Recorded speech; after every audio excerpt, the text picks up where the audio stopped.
Yes, I'm here to get into one of my all-time favorite films, that is Voodoo, which is directed by Aguilar, released in the year 2025. I absolutely love this one. So like, the soundtrack it has this kind of intensity about it. It reminds me a lot of Johnny Greenwood's guitar playing. And I'll say, after having also seen one battle after another, I feel like the strong kind of disconnected in tone in between, I think, a lot of perspectives being laid out here, which is just a very 21st century kind of artist at full force. And I love how the beginning instantly wonderfully just illustrates this burning doll in the opening credits, which just has its intense, foreboding sort of atmosphere building up to the meat of the story. Like, there's always long takes. In the introduction, I love the long takes here. Again, very Paul Thomas Anderson influence for its own original kind of energy of just developing characters, as which is introduced just on the bonus. There's just a lot of emotional entryway of Philadelphia Inquirer, who interviews. So there's just always shots like lamp shots, angles, just holds up as very rich all throughout. It's just it has a very intense, foreboding sort of atmosphere and a tone that really reminds me, like, this whole project, I'll say, like, so much it's recalled to the film Only God Forgives, and this Nicholas Winding reference sort of way. But I think I love Aguilar's take on this even more, as it's like down to earth and just very earthy in how he gets there in perspective. And through he just gets in this interview, as he discusses being just terrified of voodoo magic and recalling this personal story and it's just this wonderful long take. And a lot of this just reminds me of, like, once it's like the master at just this sort of like just smooth sort of drifting kind of atmosphere. Just this wonderful display of narration all throughout the extended montage sequence, which wonderfully sets the mood and further establishes his character here all throughout. I really enjoy all his performances. Hello, Kitty Woo, and I'm mesmerized by how Lucas Dunn shot all of this. Dunn is just one of my favorite all-time favorites. The most stunning cinematographers I've ever met. All this is just directed to complete mastery. I love how colorful all this is in tone. Again, I feel a lot of down to earth kind of reffing sort of way.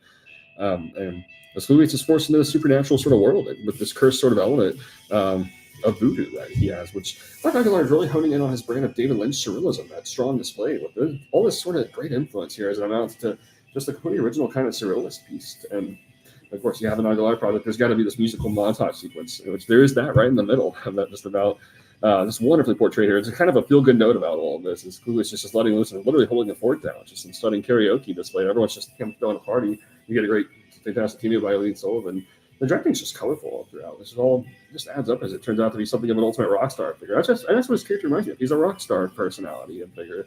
But they're casually breaking the song with just such a charisma about it. And then he generates a decent audience while he does so. Lania holds up as a great cameo, and all this just leads Kubrick into this very insane kind of adventure. And then also a great bar sequence, which Aguilar great at depicting bar sequence, which is a way of just getting to know characters, and Dunn just conveys all this is just great cinematography.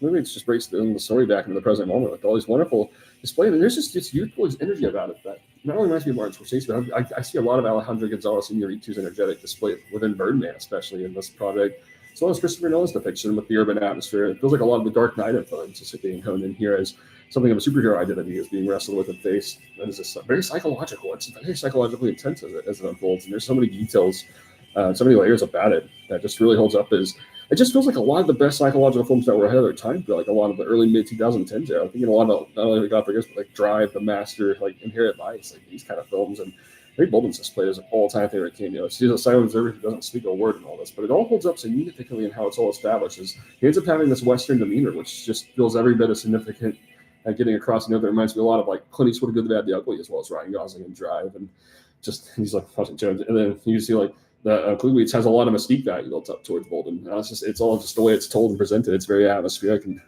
comes in straight on an emotional kind of note. As Kluge just ultimately has his personal kind of superpower, and this all ends up as reporters just wonderfully excited talking to Kluge after this stunning story. And this all just ends up on such a powerful note. It's all stunning climax, and it's all just wonderfully presented. And it's an ultimate wonder of our times. And I just get this unique sort of optimism about this entire project, is waking up to one's greatest ability and sacrificing any sort of fear that holds one back from doing so. And I absolutely love also getting to see Lucas not only done, but Jesse Heaton and Ryan Smith in cameos. Also some of my favorite artists I've ever worked with and encountered along my journey. And Aguilar has a wonderful way of drawing moments out, which lends itself to an ultimate perception of intimacy from such an epic scope. And this is all just wonderfully paced and edited to a project that's just such a complete blast from start to finish. And it certainly will need more time to marinate and evolve to have more to say. But as it is now, like, this is just one of my all-time favorites. It's just the extent to life it breathes as an ultimate kind of just mini epic of 21st century filmmaking. Such an original experimental display. Very down to earth. Aguilar is so refreshingly down to earth and displaying any sort of larger than life sort of themes. And I absolutely just admire all of this from start to finish.